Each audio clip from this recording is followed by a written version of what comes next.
Hello everyone, I'm Undead, joined by Theo1220, Hello. Walker Dre, What's up, guys? I'm Walker Dre. and our special guest this week, Sarah Chris Xavier. What's up, guys? My name's Chris. Twitch links will be in the description, YouTube links as well. And without further ado, I say we just jump right into it. And the first genre I think we should talk about today is online gaming and MOBAs, MMOs and RPGs, things like that. And I think Walkers are specialists in that kind of category, so I'll let Walker take the floor. Well, talking about MMOs, everyone knows the most recent ones, which have been the new Final Fantasy one, which is coming out, and ESO, of course. And those two, I haven't heard much complaints about, but ESO and MMO kind of failed to deliver what they asked about, or what they said they would. Saying that it'd be new and inventive, while it was a little bit, it was still just a normal MMO. And it wasn't as good as I anticipated. Like, I would honestly never recommend that game if it costs a person $60. Maybe 40 or something, but no more than that.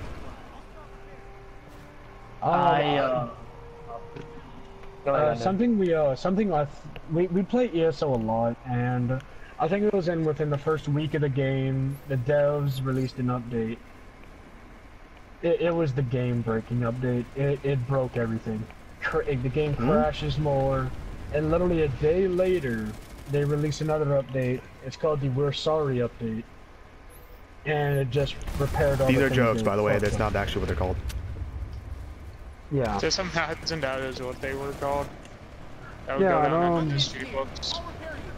Another MOBA a MOBA that we played this morning that I think we had the same problem with was Transgalactic Tournament. There would be a difference.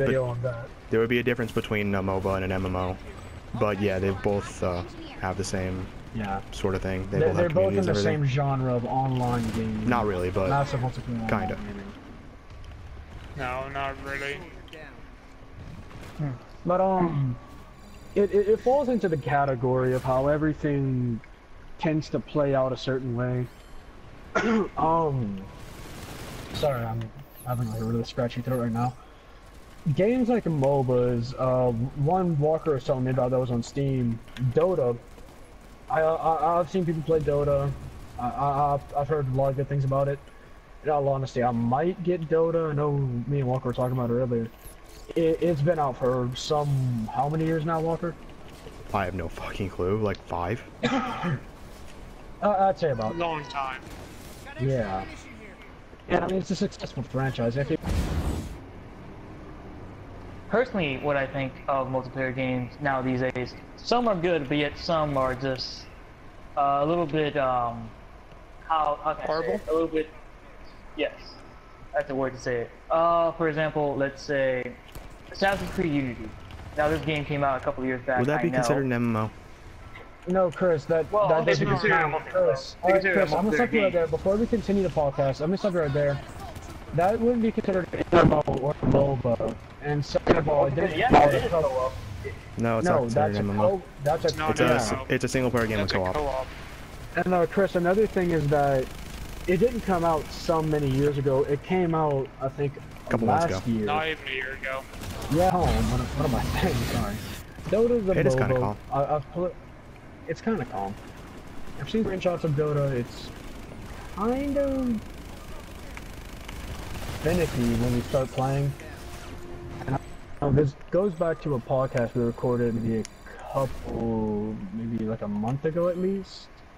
We were talking about the gaming communities, and they say people who play MOBAs and MMOs are complete no-lifes. I know people who are really high at a game like World of Warcraft or Dota, and they actually have a social life. They go around and they talk. And that just brings me to this. It's like, if you don't want to play Dota because you think it's gonna be so hard to catch up with everybody else, most people right now are at like between like level 50 and 250, which you can catch up in if you give like a week's worth of effort to it. That's all you need to do. Any comments on that?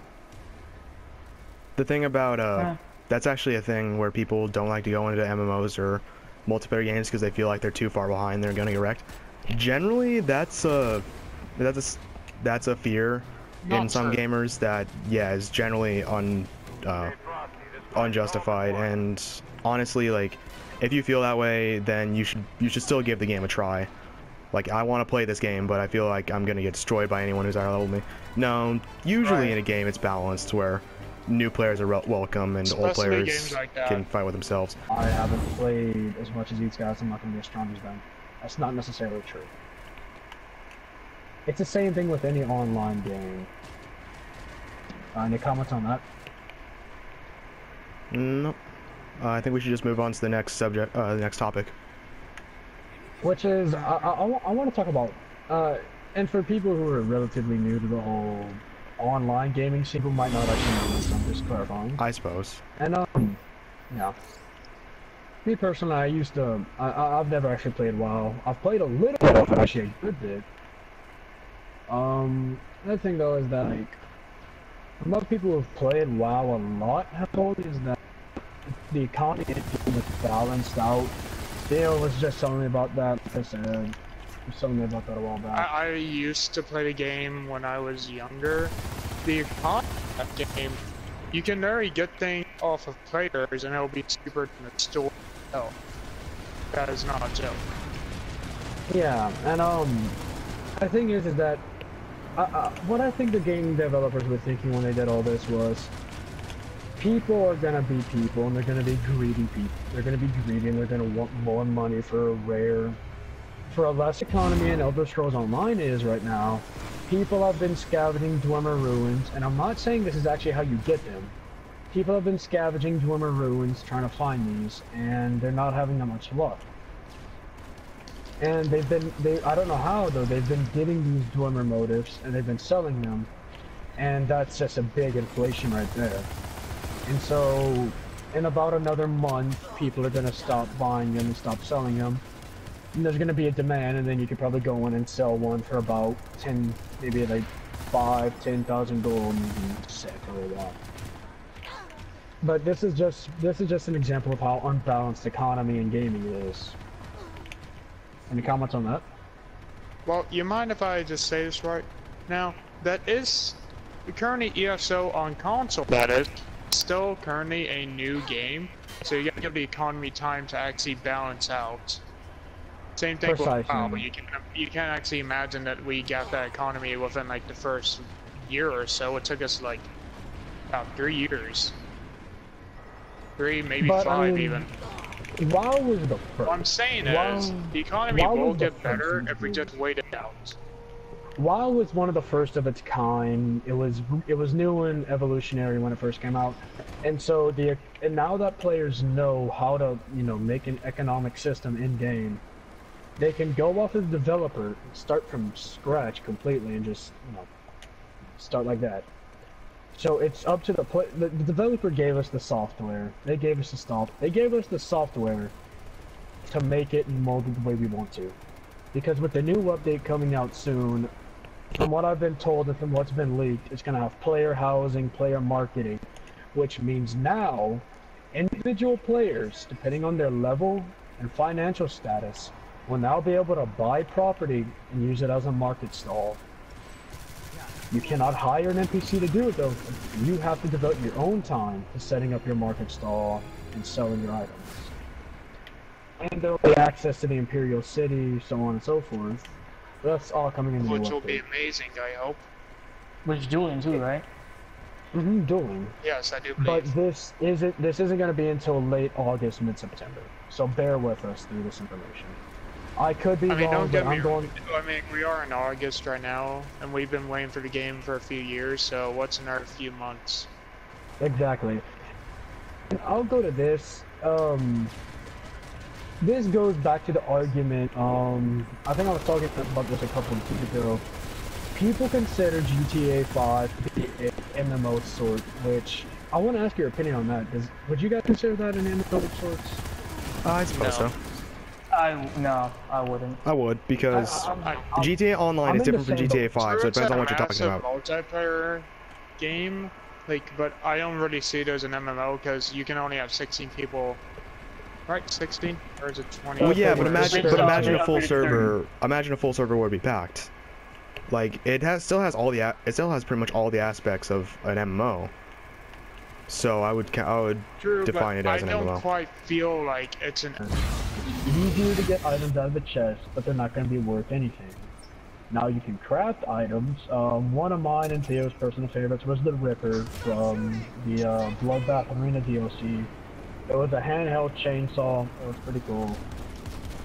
It was a mini chainsaw. It was really nice. It was one of our personal favorites, and we used it a lot because we did it in Bloodbath Arena a lot. And if I'm saying the word a lot, because I like it a lot. You're saying the word a lot. Yes, we get it. You understand. That's not much to talk about. Yeah. And so, If I could add that though, in games such as that, it's so much better to actually craft your items because one, you'll actually feel proud when you're using them, just like, I killed you with this gun that I literally crafted myself, or something like that. It just feels good on the inside.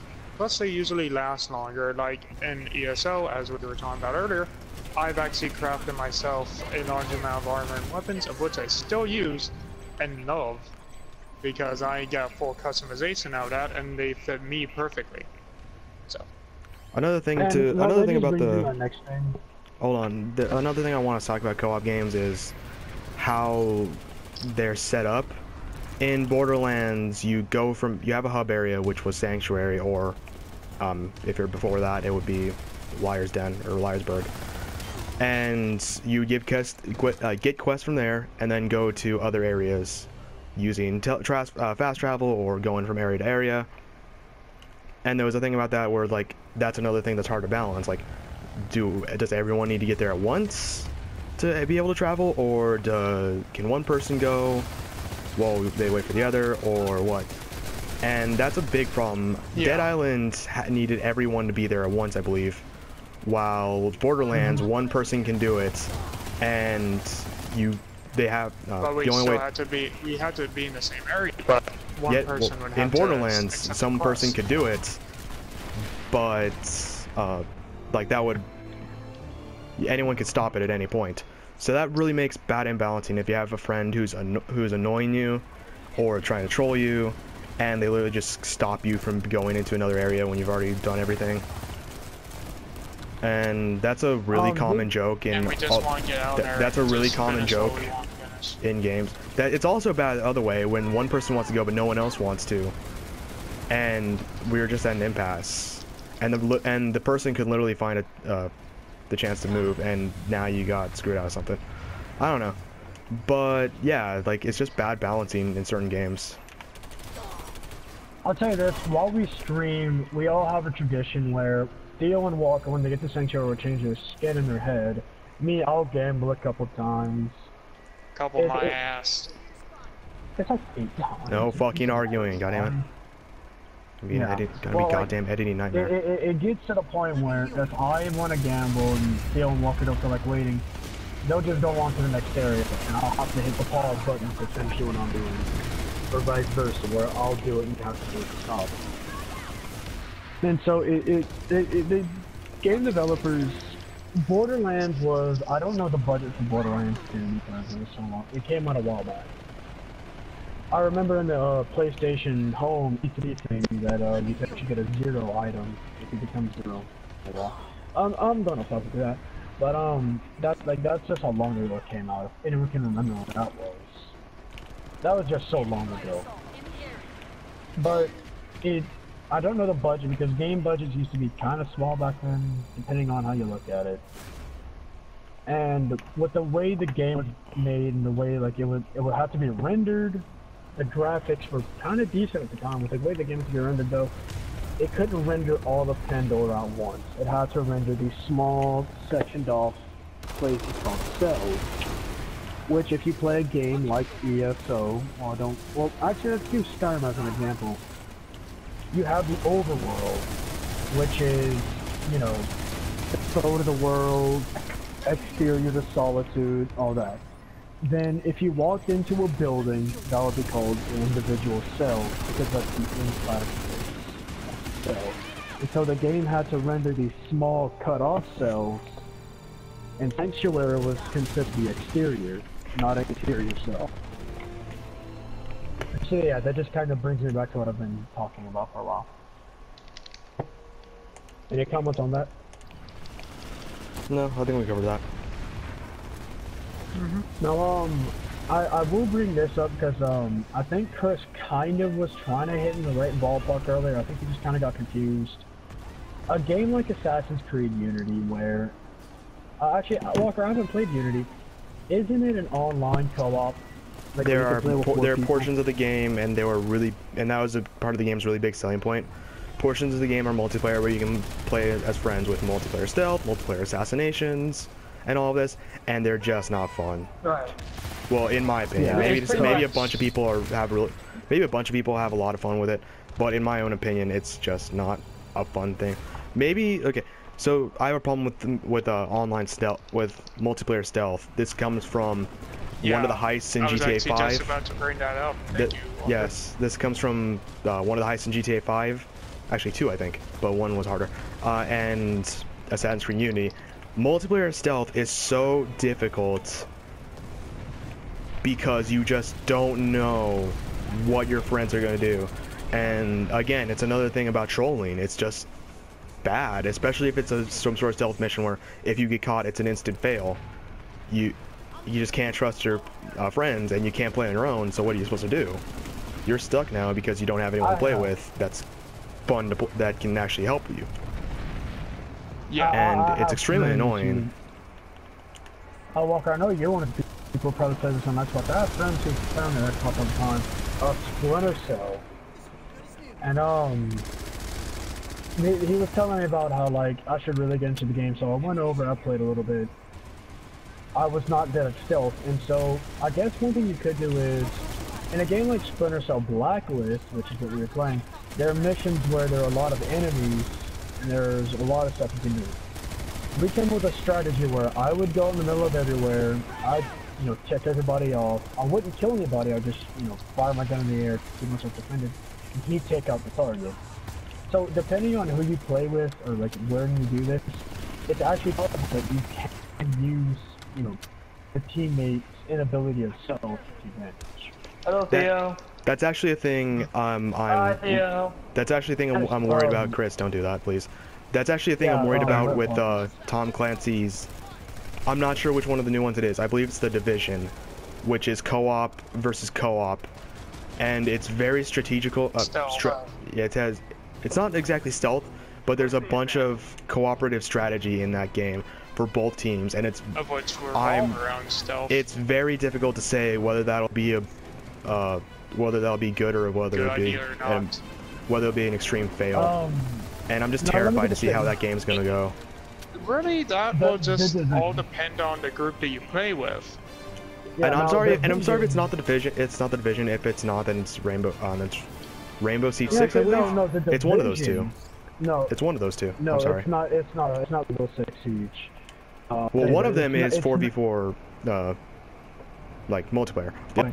I did want to bring up Division, which that just gave me a perfect way too. Not perfect, but a way to bring up Division, which in all honesty is what I'll just explain it. Because that's a game I want to talk about a little bit. If anyone actually like watches or reads forums like I do online, it's supposed to be like Borderlands, but now for those of you who played Borderlands, there's this area called Claptrap's Place, which is Borderlands 2. Claptrap's Place. Yeah. Borderlands 2. You can say Borderlands, or as people would think 1. Mm-hmm. Yeah. And there's this when you place say called Claptrap, everyone thinks of like 7 different places. So. Yeah. Claptrap's Place is the beginning in Borderlands 2. Yeah. Then there's Sanctuary, or as Walker calls it, Salvation. On accident. Salvation. Why mock me in the middle of this? I know the game that he's talking about, I just can't remember the name. I'm pretty sure it's Rage. Salvation, I don't know. I don't know. We both played it, that's what's making it hurt in my head. Okay, but that's besides the point. Actually, going to co-op, we're still on co-op. I want to say Rage did it pretty well with a looting system to get more ammo. And even if you did snag everything, it really doesn't make much of a difference. Because you can't run in and snag all the weapons, because you're going to get destroyed if you do. And even if you manage to do it, the other guy has more than enough ammo to actually get through the entire place. They're just there to help. Yeah. So Yeah. honestly, I like how Rage did their co-op system, and it wasn't, the best part was it was a completely separate thing. It wasn't part of the game or anything. Like, it wasn't part of the main story. All right, well, Yeah, it was called Tales of the Wasteland, I do believe. Yes. yeah. Well, I do want to Which put it is at very this, though. fun. The way Division does it, say it's me and Walker playing on 2 different characters. If Walker's in Claptrap, plus not saying, like, if I want to go That's to impossible. Sanctuary, me and Yeah, Walker if he wants to go to Sanctuary. Yeah, no. Yeah, we both have to go. The way Division is doing it, say I want to go to... Well, no, Division's not an open world game, though. I think. I don't know. Are you talking about Tom Clancy's or the one you corrected me on? The Division, as I'm Okay. going to correct you on. Alright. And the way it works is, say I want to go to North New York, I can go all the way to North New York, and Walker can stay in Southern New York. We can just work like that. Can I just say something really quick? That sounds like it can backfire so much if your friend's not near you. Like That's an the entire point. loading screen away. That's That can the just point. backfire. That actually 'cause was a you'll be problem like, in a... I need to help and revive me, but No, your Phil, friend's that's the over point. like, oh, No, I'm Phil, sorry, I'm that's the looking at point. the Eiffel Tower. That was actually a problem in Dead Island Riptide, where someone will be in a loading screen for a long ass time, just because the one loading screen for one person is long, and so now it's three people in one area, while the fourth one's sitting around reading a book in a loading screen or something. Now I'll tell you, that on his was phone. the point. Mhm. That's what they wanted to do. They thought, well, in all honesty, you want them to work together, but still have the same amount of freedom. So say one person wants to stay here and do reconnaissance. One person could go back to the center hall, pick up supplies. It's supposed to be like that towards where if one person says, you know what, the point of it, By the way. 15 for me, I just had to jump my recording. But besides that, it was the point just to test the PlayStation 4 and Xbox One, the new processing power, which they're adding a new thing for the PlayStation 4 and Xbox One, which was a combination where it's going to be an overall cloud server. For people who don't have PlayStation Plus, you can't. For people with PlayStation Plus, we have this thing called the Plus Cloud server, where we each individually have a server that all of our data is stored on. And people who have PlayStation Plus, don't worry, you'll still get this service. But people who don't have PlayStation Plus, you're gonna get something similar, where if all their data, their PlayStation 3 or PlayStation 4 data, we backed up onto a central maintenance hard drive, and can be taken off of it if something happens. Like me, earlier last month, I had to initialize my PlayStation because I was having some problems, and I had to restart on a bunch of things. So to stop from happening now, they're giving you a little backup, basically. But this just brings me back to Division though. It's programmed to be that way, where if you go off on purpose because you're being a little shit, it's supposed to be. So we have around a good 13 minutes left before the podcast is over for me. You guys want to talk about anything in particular? I think we've covered just about everything. We could, just and I as a don't- little bit of a bonus, let's talk about games that we've been looking forward to. Well, I don't want to die anymore in editing, so... Yeah. Good point. Okay, well, then I guess I'll end it off here. Thank you everyone for watching. I'm Ned, that's Theo, that's Chris, and that's Walker. I'm gonna leave a link to Walker's YouTube channel, Walker J Withio. Leave a link to Theo's Twitch, LOTD Theo. I'll leave a link to Yeah. both of their channels, or Undead's channel and Theo's Twitch.